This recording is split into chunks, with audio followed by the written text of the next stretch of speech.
warahmatullahi wabarakatuh. Bismillahirrahmanirrahim. Alhamdulillah wassalatu wassalamu ala Rasulillah wa ala alihi wa sahbihi wa mawala. Amma ba'd. Alhamdulillah pagi hari ini kita bersama-sama bisa ngaji dalam keadaan sehat walafiat. Sivitas Aqobah. Kita ajak ngaji bareng-bareng setiap jam pertama ya. Karena supaya kita bisa terus memperkuat, menambah terhadap pemahaman kita tentang kewajiban kita kepada Allah Subhanahu wa Ta'ala. Yang dimaksudkan dari ngaji kita adalah seperti ini.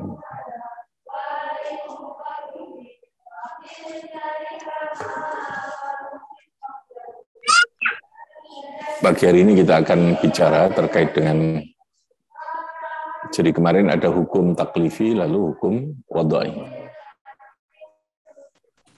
Dilihat dari segi substansi ya, atau konten dari materi hukum.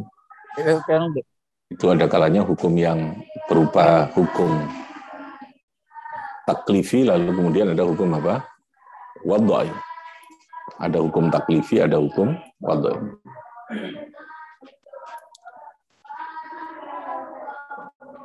Nah, hukum taklifi itu kemarin ada 5 prinsipnya. Itu yang berupa ijab. Nanti kalau sudah ta'alluq dengan perbuatan mukallaf namanya wajib. Ada tahrim, kalau sudah ta'alluq namanya haram.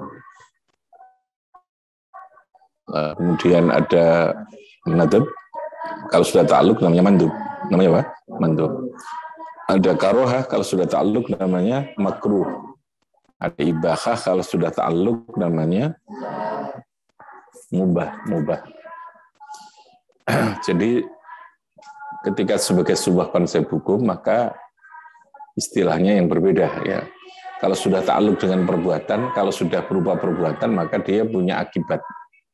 Divisinya sudah pada akibat hukumnya gitu ya. Makanya ketika masih dalam bentuk konsep atau teori atau istilah secara hukum, dia tidak ada kaitan atau tidak berbicara terkait dengan persoalan akibat dari hukum itu. Sehingga dikatakan al-ijab, ijab itu ialah ma yaqtadi iqtidha al-fi'li iqtidhaan jaziman. Jadi dinamakan ijab itu adalah sesuatu atau ketentuan hukum yang memberikan ketentuan yang berupa keharusan untuk melakukan sesuatu yang bersifat harus ya, keharusan jaziman itu. Tapi jika sudah ta'alluq maka sudah berbicara tentang ma yusabu fa'iluhu wa yu'aqabu tahrikuhu. Jadi jangan merasa terjadi campur aduk atau pertentangan, tidak ya. Kalau definisi ma yusabu fa'iluhu wa yu'aqabu tahrikuhu itu ketika kita berbicara hukum yang sudah terkait dengan kasus atau perbuatan tertentu. Contoh sholat itu hukumnya adalah wajib. Ya. Artinya kalau dikerjakan dapat apa? Pahala sholat itu. Kalau ditinggalkan mendapatkan dosa. Tapi secara konsep dalam istilah hukumnya sebelum terkait dengan perbuatan mukallaf, maka yang namanya ijab itu adalah sesuatu yang memberikan keharusan atau sesuatu yang berisi tentang keharusan untuk melakukan sesuatu. Ya, sesuatunya itu apa? Itu serah terkait dengan konteks itu.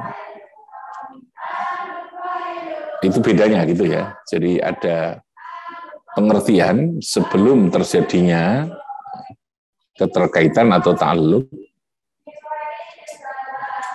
ada yang sudah pengertian itu yang terkait dengan ta'alluq itu. Ada yang berkaitan dengan ta'alluq.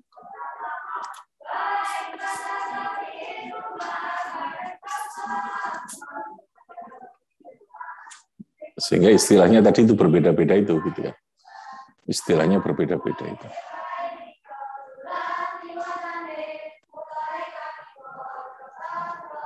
Tapi secara substansi, dari segi kandungan yang dimaksud itu ya sama gitu. Sesuatu yang kalau ditinggalkan dapat dosa itu berarti harus dilakukan. Ya?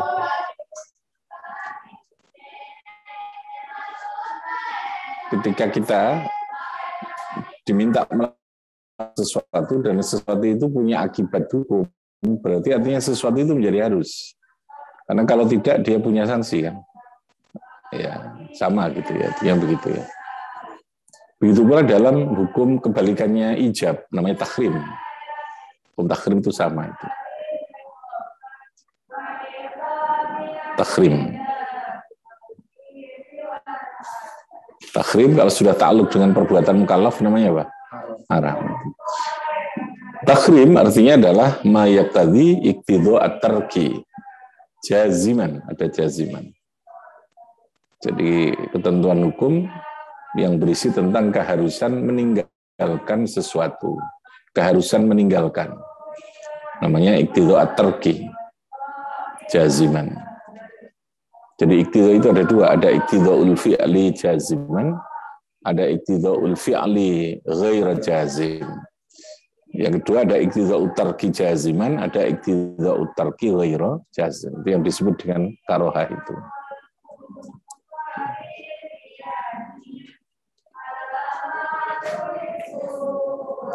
Jadi yang punya konsekuensi itu sebenarnya di dua hukum tadi ya, yang berupa wajib sama berupa haram, itu yang punya konsekuensi. Kalau makruh itu kan konsekuensi hukumannya kan tidak ada, cuma dianjurkan kan, anjuran itu. Sunnah juga begitu kan, anjuran, tidak ada konsekuensi hukum yang berupa dosa kan, tidak ada. Jadi kalau dilihat dari definisi hukum dalam pengertian taklifi tadi ini, yang betul-betul taklifi itu ya dua itu. Yang mana? Yang ijab sama tahrim, atau yang wajib sama haram. Itu saja. Apalagi yang mubah. Mubah itu kan takhir bainal fi'li wa tarki. Ma yaqtadi iqtidha at-takhir, ya. Takhir bainal fi'li wa tarki. Jadi kalau mubah itu adalah ketentuan hukum dalam Islam yang memberikan pilihan. Artinya posisinya boleh melakukan, boleh tidak melakukan itu. Nah, ini harus ada hukum. Artinya begini, dalam Islam itu semua perbuatan kita, perbuatan itu bisa dalam bentuk tindakan, bisa dalam bentuk ucapan ya. Semua af'al, kalau dalam bahasa fikihnya itu, semua af'al mukallafin itu harus ada hukum. Meskipun itu mubah sekalipun. Berbeda dengan hukum positif. Hukum positif itu hukum negara ya. Kalau hukum negara tentu yang diatur adalah sesuatu yang berupa keharusan dan larangan saja. Yang lainnya itu tidak ada hukum karena nggak ada sanksi kan, bebas memilih gitu. Tapi kalau dalam agama harus ada hukumnya gitu. Hukum itu memberikan kepastian terkait dengan apakah perbuatan itu diperbolehkan apa tidak gitu. Yang kedua, hukum yang berupa mubah sekalipun itu sesungguhnya juga punya nilai ibadah gitu ya, mulai ibadah. Bila mana, nah itu ada bila mananya itu. Ketika mubah itu dilakukan dalam kerangka ibadah. Makanya kemarin saya katakan al-mubahat itu ibadat bin niat. Hal yang mubah itu bisa menjadi ibadat bila mana disertai dengan niat. Ibadahnya itu bisa meningkat menjadi wajib, bisa meningkat menjadi sunnah, atau bisa turun menjadi haram, bisa turun menjadi makruh, tergantung kepada niatan dan kondisi ya, terutama kondisi keadaan, bagaimana sesuatu yang mubah itu yang kita lakukan. Makan itu bisa menjadi apa? Haram. Hukum asalnya apa? Mubah. Makam itu hukum asalnya mubah. Tapi dia bisa naik menjadi wajib. Kalau kita tidak makan, maka akan bisa menjadi terganggu kita dalam melakukan kewajiban, ya makan itu menjadi wajib. Sholatnya rasa sholat kalau kita tidak makan, padahal makanan itu ada, gitu kan? Ya dosa kita tidak makan itu, berarti kan menjadi wajib kalau dosa itu kan. Jadi mubah itu pada posisi. Yang kedua, menurut pemahaman para ulama usul fikih itu, seorang yang meninggalkan mubah itu sesungguhnya dia sedang meninggalkan sesuatu yang diharamkan. Berarti otomatis mubah pun bisa berpahala. Gitu. Mubah pun bisa berpahala. Karena sesuatu yang dilarang itu kan nek ditinggal dapat ganjaran. Gitu. Jadi ketika kita melakukan hal yang mubah, taruhlah olahraga, gitu. Olahraga yang benar, maka ketika olahraga itu bisa punya akibat bila mana kita niati tadi ini ben supaya kita tidak ngerasani wong, ben supaya kita ini tidak mengganggu orang dan seterusnya, itu umpamanya. Sehingga dalam puasa itu ketika ada dawuhnya para ulama, ada makalah itu, ini meskipun bukan hadis ya, bahwa naum shaimi ibadatun itu sesungguhnya konteksnya karena naum itu mubah. Nah, mubah di dalam berpuasa ini, ketika Anda tidur, itu sesungguhnya Anda sedang tidak melakukan sesuatu yang bisa mengurangi ganjarannya puasa itu. Karena Anda tidak mengurangi, berarti Anda itu sama dengan beribadah. Kalau melek itu kan ada potensi ngerasani wong, untuk ini, sehingga ya sudah, tidur saja kamu itu. Tapi itu kan minimal. Jadi puasa minimalis ya. Bukan hanya pager, tapi ya puasa minimalis. Bukan hanya bangunan rumah yang minimalis ya. Jadi konteksnya namun so'im badatan dari itu dalam konteks karena meskipun tidur itu adalah mubah, tapi karena dia tarkul hujri minal kalam, meninggalkan tarkul maksiati ketika berpuasa, yang maksiat, yang omongan jelek itu bisa mengurangi terhadap nilai atau ganjaran puasa, maka tidur itu lebih baik, gitu lah. Tidur itu lebih baik karena tarkul munkarat, tarkul maksiat, tarkul mufsidat, meninggalkan hal-hal yang bisa menggugurkan atau menghilangkan. Nah, itu ada tulisan Jawa yang ya. Jadi sekali lagi konteks 5 hukum tadi adalah seperti itu. Ya. Jumhur ulama mengatakan bahwa hukum taklifi itu, kecuali Imam Abu Hanifah yang kemarin ada 7 hukum karena memang ada istilah fardu, lalu kemudian ada istilah makruh takhrim, ada makruh tanzih, ada makruh takhrim. Ya, itu hukum taklifi itu. Ketika ditanya, kenapa mubah itu termasuk hukum taklifi? Lit taglib, apa namanya? Lit taglib. Taglib itu karena dianggap. Jadi dianggap punya beban hukum tadi itu. Jadi satu.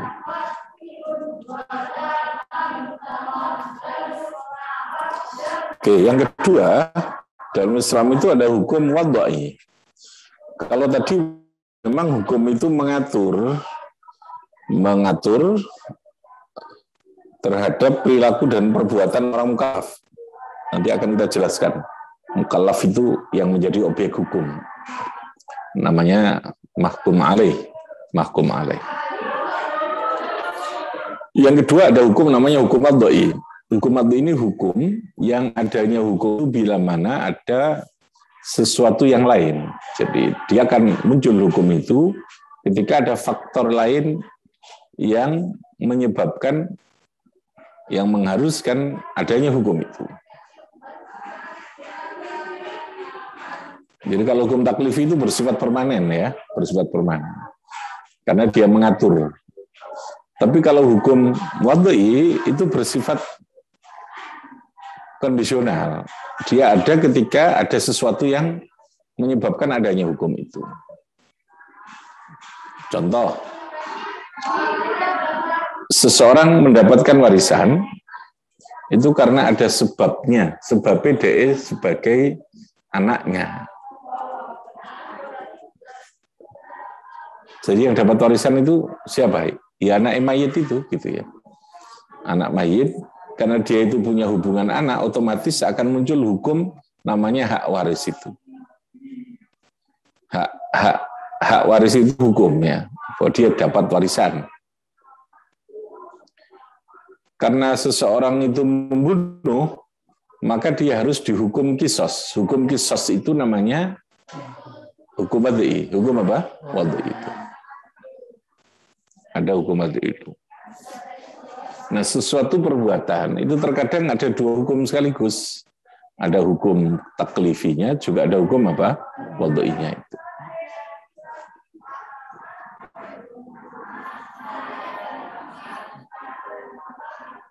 Nah, hukum wad'i itu kalau ulama bagi tiga. Ada yang berupa syarat, ada yang berupa sebab, ada yang berupa mane. Ada syarat, ada sebab, ada apa? Mane. Syarat. Ada tiga macam itu ya. Syarat itu apa? Kalau diterjemahkan dalam konsep hukum itu, syarat itu sesuatu yang adanya ada hukum. Tetapi tidak adanya pasti tidak ada hukum. Adanya ada hukum. Tapi kalau tidak adanya pasti tidak ada hukum. Itu syarat.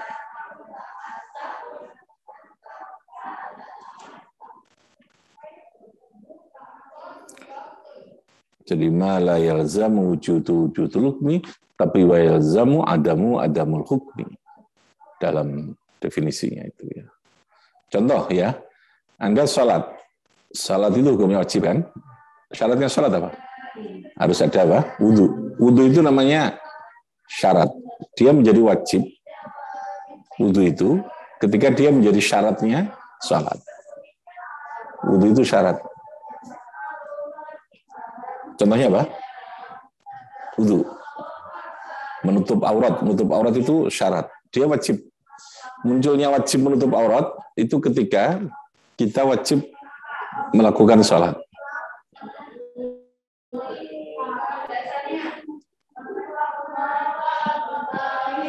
Wudu ini andai kata tidak ada sholat, bisa berdiri sendiri wudu ini. Jadi ketika ada wudu belum tentu ada sholat. Ya, tapi kalau ada sholat harus ada apa? Wudu. Itu namanya syarat. Jadi syarat itu biasanya mustaqilan, dia itu sesuatu yang berdiri sendiri, tapi dia menjadi syarat yang terkait dengan keabsahan sebuah kewajiban itu. Ya contohnya wudu itulah gitu ya. Oke ya. Yang akobah 1, akobah 4. Silakan nanti untuk bertanya ini. Ini SKS-nya agak berat ini sudah ini ya. Masuk Pak berat. Lama ngajinya dulu. Saya ngaji usul itu lama sekali. Jadi kalau kamu ini sudah tinggal saya kasih mateng ya misalnya, semateng. Saya ulangi, syarat itu apa? Sesuatu yang adanya, tapi kalau tidak adanya pasti tidak ada hukum. Kalau ada wudu, apakah pasti ada sholat? Belum tentu. Jawabannya apa? Belum. Tapi kalau Anda tidak punya wudu, apakah sholatnya ada? Tidak ada. Artinya tidak ada itu tidak sah. Tidak sah itu berarti dianggap tidak ada. Gitu ya. Nah, sesuatu yang menjadi syarat, menjadi faktor gitu ya terhadap ada tidaknya sesuatu itu namanya syarat. Syarat tadi. Orang menutup aurat. Syaratnya salat yang menutup aurat ya, wasatrul aurati bilibasin tahirin, gitu ya. Sekarang apakah orang menutup aurat itu pasti salat? Ketika Anda memakai baju, apakah mesti salat? Tidak. Tapi kalau ada salat tanpa memakai baju, ada enggak salatnya? Tidak ada, harus. Karena sahnya salat itu harus dengan menutup aurat. Itu namanya syarat. Makanya syarat itu posisinya kharijal ibadah. Posisinya ada di luar konstruksi bangunan ibadah itu beda dengan rukun. Kalau rukun itu dakhil al-ibadah, ada di dalamnya. Sehingga syarat itu bisa berdiri sendiri sebagai sebuah ibadah itu. Masuk dalam satu qadhiyah bangunan itu. Meskipun dia menjadi syarat, tapi qadhiyah yang berbeda itu ya. Sehingga boleh terjadi perbedaan apa tadi? Mazhab. Cuman sebaiknya kalau mau intikal mazhab itu ya tuntas. Tuntas sekalian dengan itu.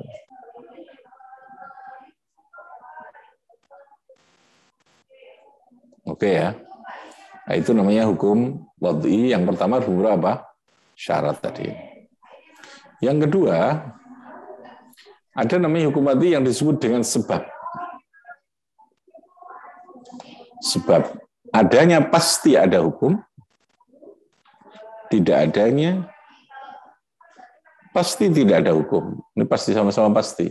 Yalzamu wujuduhu wujudul hukmi wa yalzamu min adami adamul hukmi. Adanya ada hukum, tidak adanya tidak ada hukum. Adanya ada hukum, tidak adanya tidak ada hukum. Pusing lah pokoknya ya. Kalimatnya ini. Ma yalzamu, yalzam itu artinya harus, pasti ya. Sesuatu yang adanya akan ada hukum, tidak adanya pasti tidak ada hukum. Contohnya sebab tadi ini, pembunuhan itu ya. Kalau ada pembunuhan ya pasti ada hukum qisas. Kalau tidak ada pembunuhan ya pasti tidak ada hukum qisas. Kalau dia sebagai anak pasti ada hukum waris. Kalau tidak ada ya pasti tidak akan ada waris. Persoalan orang yang diwaris kayak itu urusan nomor sekian, gitu loh ya. Jadi jangan bilang lo ganti duit kan tidak pasti. Bukan persoalan ada yang ditinggal, no, enggak. Secara hukum fikihnya dia ini ahli waris gitu ya. Jadi kalau yang diwarisi itu kan namanya nasib awak itu ya. Menurut nasib itu bukan urusan hukum itu, ya, urusan jatah ya, urusan takdir tadi itu ya. Jadi kalau sebut apa? Adanya pasti ada hukum, tidak adanya pasti tidak ada hukum. Tapi kalau syarat tarbiyah, adanya belum tentu. Kalau syarat adanya belum tentu ada hukum. Tidak adanya pasti tidak ada hukum. Syarat ya. Anda menggambarkannya wudhu lah gitu ya, gampang ya. Nek ana wudhu apa mesti ana salat? Durung karuan. Tapi kalau Anda tidak wudhu, apakah ada salat? Pasti tidak ada, kalimatnya begitu kan? Itu namanya yalzamu. Ma la yalzamu min wujudihi wujudul hukmi, tapi wa yalzamu min adamihi adamul hukmi. Tapi kalau sebab enggak, ma yalzamu wujuduhu wujudul hukmi wa adamuhu adamul hukmi. Tidak adanya akan tidak ada hukum. Nah, yang ketiga, hukum itu namanya mani'un, mani'. Mani itu sesuatu yang menghalangi, yang mencegah. Adanya pasti tidak ada hukum. Adanya pasti tidak ada hukum. Itu saja sudah. Kalau dibalik ya tidak adanya belum tentu ada hukum. Ya. Contohnya mana itu apa? Khed. Sekali lagi, waktu itu kan ada faktor lain loh ya. Mesti ada dua faktor kan. Ada perbuatan lalu ada faktor yang menyebabkan perbuatan itu. Khed itu namanya mani dalam istilah hukum itu. Karena kalau ada khed pasti tidak ada hukum. Hukum sholat itu tidak ada. Sholat menjadi tidak ada, haram bahkan sholat itu. Tapi orang tidak khed ya belum tentu ada sholat dalam arti ibadah loh ya. Ya sholatnya pasti ada kan kewajibannya itu. Makanya definisinya tadi tidak perlu dibalik itu ya. Adanya pasti tidak ada hukum. Ma yalzamu min wujudihi wujudul hukmi. Itu namanya apa? Mani. Apa namanya? Mani itu. Pembunuhan. Pembunuhan itu mani. Seorang ahli waris yang mestinya dia tadi dapat waris, ya tak? Tapi karena dia membunuh orang yang akan diwarisi, maka membunuh itu menjadi mani. Otomatis akan tidak ada hak mewaris tadi ini. Itu namanya mani. Apa namanya? Mani. Nah, munculnya hukum itu karena ada faktor lain. Nah, itulah yang disebut dengan hukum mudi. Jadi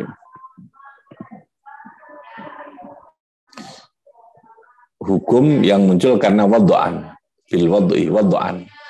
Wad'an itu karena adanya faktor yang terkait tadi. Baik itu apa? Syarat, sebab, mane. Apa? Syarat, sebab, mane. Makanya saya katakan kalau hukum mati itu bersifat kondisional. Tapi kalau hukum taklifi itu bersifat permanen yang bersifat mengatur.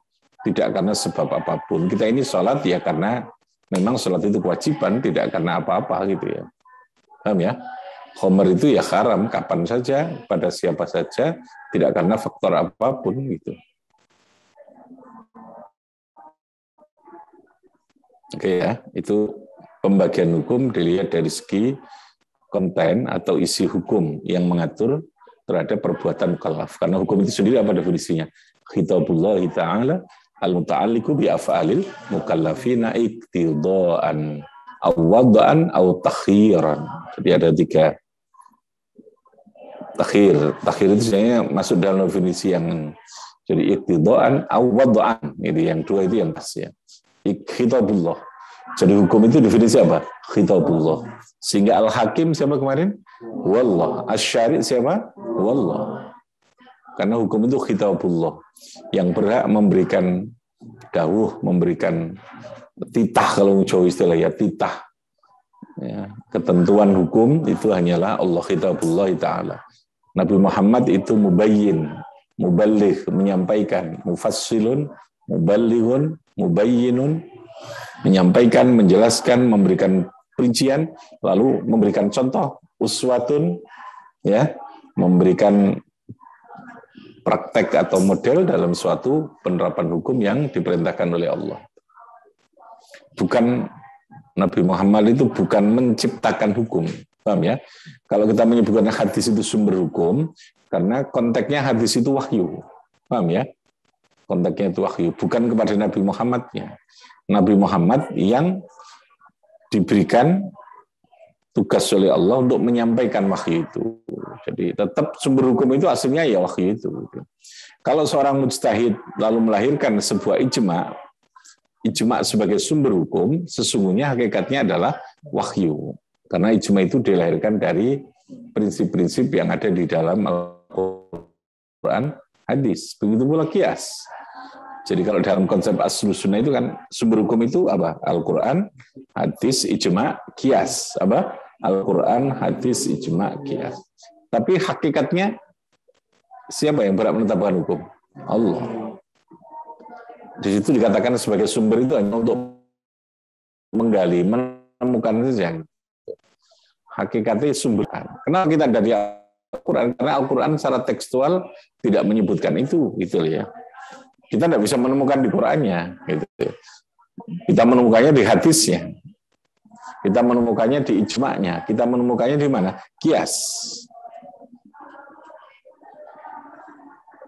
Yang mengidharkan siapa? Yang melahirkan atau menemukan itu siapa? Para mujtahid itu tadi, dia menemukan itu, menemukan. Bukan menciptakan mujtahid itu. Oke ya. Sekali lagi itu supaya kita tidak salah paham, supaya pasti pemahaman kita bahwa la hukma illallah, bahwa hukum al-hakim huwallah, asy-syari' huwallah. Oke ya, tadi pembagiannya itu. Silakan kalau ada yang perlu ditanya.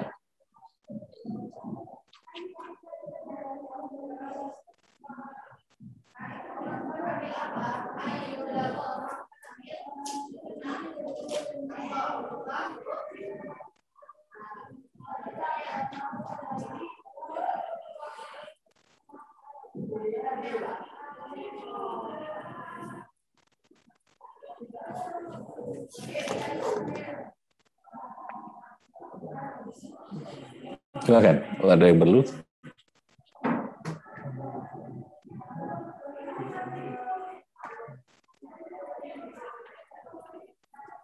Silakan, ada?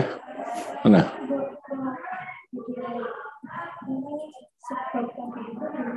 Apa? Itu sebab. Sebab itu apa tadi? Adanya pasti ada hukum, tidak adanya pasti tidak ada. Contohnya kayak apa tadi? Kisos. Kisos itu karena apa? Pembunuhan. Adanya pembunuhan, pasti ada kisos. Kisos itu ada ketika ada pembunuhan. Pasti begitu. Tidak mungkin orang dikisos tanpa ada faktor pembunuhan. Kalau tidak ada pembunuhan, ya pasti tidak ada kisos lah.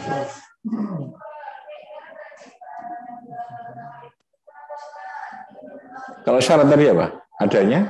Belum tentu. Karena dia berdiri sendiri ya. Jadi istilahnya ibadah yang mustaqil lah. Wudu itu ibadah mustaqil lah. Satu qadhiyah itu istilahnya. Cuman dia menjadi syarat ketika orang harus sholat itu. Ada yang wudu belum tentu ada sholat. Tapi ada yang sholat. Harus ada wudu. Artinya wudu suci kan. Oke, ada dulu? Yang dikenai hukum itu kayak misal waris, ahli waris, tapi anaknya masih kecil, jadi wati kan hukumnya? Ya. Berarti kalau wati ini tidak ada. Ya, kontekstual.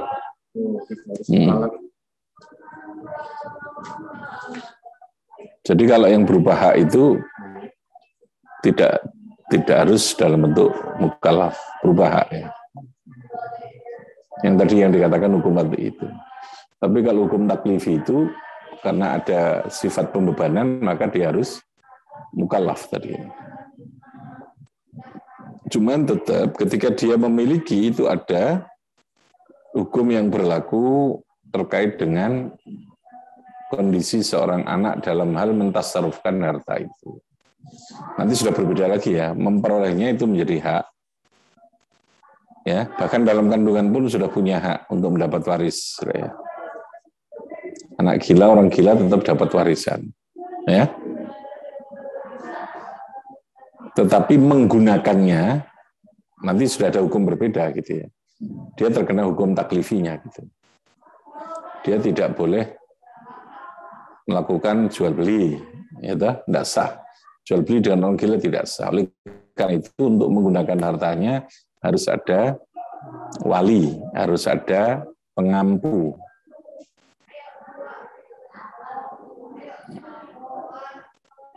Yang mendampingi terhadap penggunaan hartanya itu. Orang gila kaya kan ada tadi kan ya. Satu mungkin dia dapat waris, yang kedua mungkin diberi sama orang. Ya toh? Mendapatkan, karena mendapatkan suatu hak milik itu bisa banyak, ada beberapa sumber kan. Ada karena bekerja, gitu. Ada karena pemberian alam.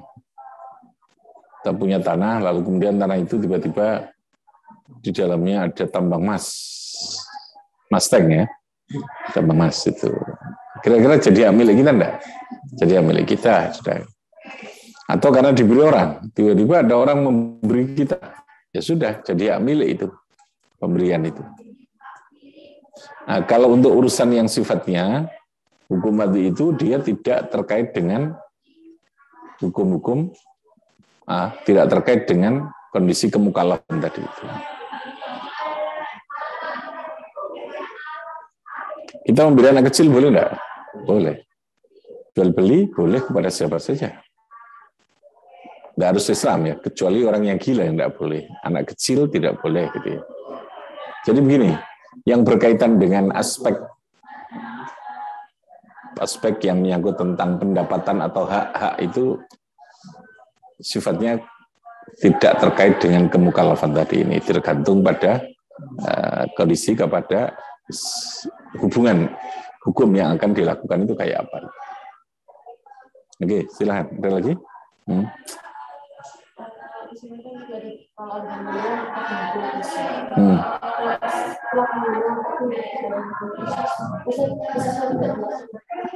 Ya, itu alasannya karena apa gitu ya. Jadi begini, persoalan bagaimana hukum kisos itu diaplikasikan, lalu kemudian apakah bisa digugurkan bila mana tidak ada kisos, itu persoalan pembahasan berikutnya, gitu ya. Bahwa ketentuan adanya pembunuhan akan menimbulkan kisos itu harus, paham ya? Lalu bagaimana pelaksanaannya kisos itu? Sama dengan hukum waris tadi ya. Sebab orang dapat warisan sebabnya karena apa? Dia sebagai anak, otomatis. Tapi apakah ketika dia sebagai anak yang punya hak mendapatkan warisan terus dia akan mengambil ini? Ini persoalan beda. Bisa saja saya punya hak mendapat waris, tapi saya tidak ngambil. Ya sudah, hak saya kasihkan kepada kamu. Contohnya kayak begitu tadi. Nah, sehingga persoalan keharusan adanya hukum kisos tadi sama kasusnya. Di situ persoalan yang bersifat kondisional juga gitu. Kenapa tidak pasti? Ya, karena dalam Al-Quran sendiri ketika orang yang dibunuh memaafkan, kisos bisa gugur kok. Gitu ya, bisa gugur itu. Kalau dia membayar diat, membayar fidyah, menebus itu ya, membayar diat atas pembunuhan itu, bisa saja dia akan digugurkan kisos itu. Jadi kisos itu kepastian hukum yang pertama, gampangan ini ya, pada dasarnya pembunuhan pada dasarnya ada apa? Kisos. Itu kepastian hukumnya. Tetapi kepastian hukum ini karena ini bersifat ada hak dari keluarga, dari orang yang disakiti ini, dia punya hak untuk menuntut ini, atau dia punya hak untuk mengurangi ini, menurunkan hukum ini, atau membebaskan hukum ini. Nah, kalau dalam konteks negara, karena ini ada kaitannya dengan persoalan politik. Ya, persoalan politik. Persoalan keadilan hukum. Hukum kisos itu kan hukum Islam. Tapi ketika berbicara hukum positif, kita ini kan berada di dalam negara yang tidak semuanya masyarakat muslim. Sekarang bagaimana kalau yang bunuh itu orang non-muslim? Dia kan pasti tidak mau diberlakukan hukum kisosnya karena itu bukan hukum saya. Gitu kan. Tapi kalau hukum mati, bukan kisos istilahnya, silahkan. Tapi dia tidak lagi atas nama hukum Islam, atas nama hukum positif. Namanya hukum pidana itu. Gitu. Nah, silahkan. Nah, apakah dia menggugurkan apa tidak? Itu tergantung. Itu tergantung kepada beban sebanding apa tidak dengan hukum asalnya itu. Paham ya? Ya kalau orang Allah memaafkan bisa saja. Setiap perbuatan dan orang yang ingin merelakannya kalau yang berkahul adam itu. Sudah, itu umpamanya begitu. Jadi sekali lagi, kalau munculnya hukum itu pasti ya, ada pembunuhan pasti ada apa? Kisos. Ketika berbicara bagaimana pelaksanaan kisos, itu sudah persoalan lain. Sekali lagi ya, karena di situ ada persoalan yang menyangkut tentang hak dari orang yang mendapatkan apa, yang dibunuh keluarganya, ada kaitan dengan persoalan politik dalam kebijakan negara gitu ya. Nah, itu macam-macam.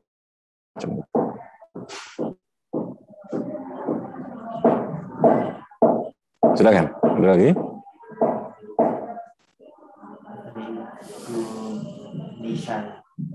Apakah ada perbedaan antara masing-masing mazhab tentang pembagian hak waris? Hampir tidak ada, karena waris itu bersifat terperinci. Jadi untuk warisan itu tidak ada, Bu. Karena warisan itu salah satu hukum yang dalam Quran itu bersifat detail, terperinci. Kayak dalam sholat itu hampir bisa dikatakan tidak ada perbedaan. Ya, tidak ada perbedaan. Jadi ada hukum yang Al-Quran, memang Allah itu mengatur dengan secara terperinci. Contoh dalam hal hukum-hukum yang berkaitan dengan kewajiban yang bersifat fardu ya, fardu ain. Yang kedua yang berkaitan dengan persoalan-persoalan pokok manusia. Kalau dia dibiarkan ada perbedaan karena hukumnya tidak terperinci, itu berisiko kan. Hukum waris itu kalau terperinci kan berisiko. Ya. Saya tidak mau pakai mazhab ini, saya harus pakai ini, saya dapat mari-mari kan gitu. Nah itulah Allah Maha Bijaksana itu. Hukum warisan itu pasti gelem ini gak gelem ini gitu ya. Ya, mau ada hukum pakai waris pakai mazhab ini, pakai mazhab ini tidak ada. Jadi untuk hukum warisan itu bersifat terperinci, makanya dalam Quran itu hampir berapa? 1 halaman ya. 1 halaman persis itu berbicara tentang persoalan waris itu. Padahal sholat itu hanya 2 baris, bahkan 2 kata aqimus sholat gitu ya. Karena kalau hubungan dengan Allah itu gampang kok, hubungan dengan Allah itu gampang. Nah, hubungan urusan warisan bukan hanya gampang lagi, rumitnya setengah mati urusan warisan itu ya. Masing main kayu bareng, masing santet bareng macam-macam. Ya. Jadi kalau hubungan kepada Allah itu gampang. Makanya Allah seringkali kalau hubungan kepada Allah itu diglobalin aja. Waktu zakat. Sudah kan Nabi yang jelaskan. Gitu kan? Tapi kalau sudah urusan dengan hukum yang menyangkut tentang urusan perkawinan itu detail, urusan terutama dalam hal warisan itu sangat-sangat detail itu. Sangat. Karena Allah tahu banget selera manusia itu. Ya. Seleranya adalah selera yang mengeroyokin, ngerayah gitu ya. Ngerayah itu menjadi potensi dasarnya manusia. Kecerdasan dasar itu. Tidak ada multiple intelligence kalau di situ ya. Kecerdasannya sama itu. Tinggal persoalan duwe ilmu apa gak, duwe akhlak apa enggak gitu kan ya.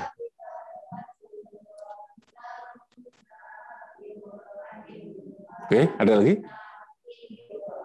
Ada lagi, Uril? Oke, Hari.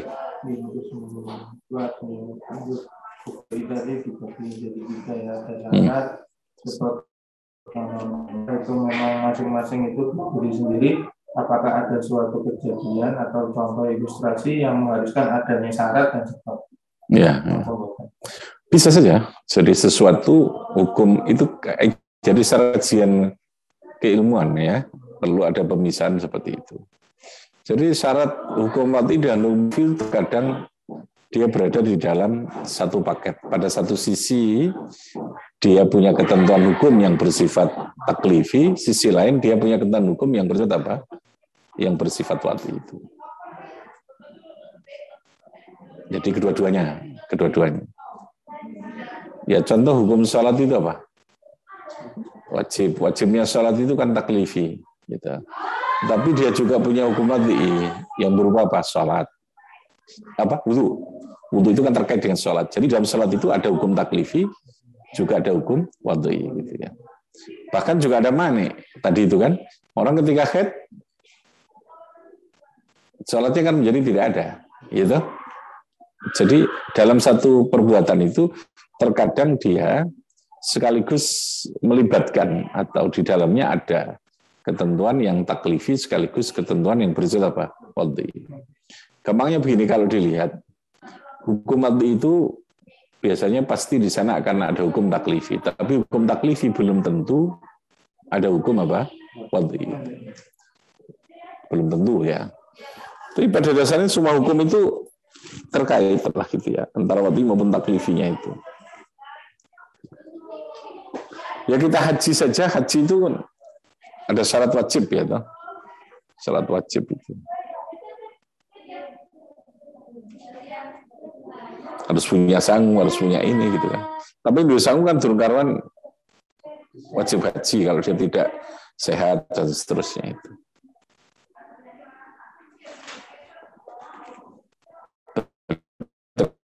Terkadang hukum bisa dalam satu jenis perbuatan itu dia sekaligus ada hukum taklifinya, ada hukum apa? Wadinya itu. Oke, saya kira itu bahasanya. Hukum manfaat barokah semuanya sehat semuanya ya rabbal alamin. Rabbi fa'anfa'na bi barakatihim wahdina bi hurmatihim wa amitana fi tariqatihim wa mu'afatihim minal fitani. Allahumma salli ala Muhammad. Allahumma salli ala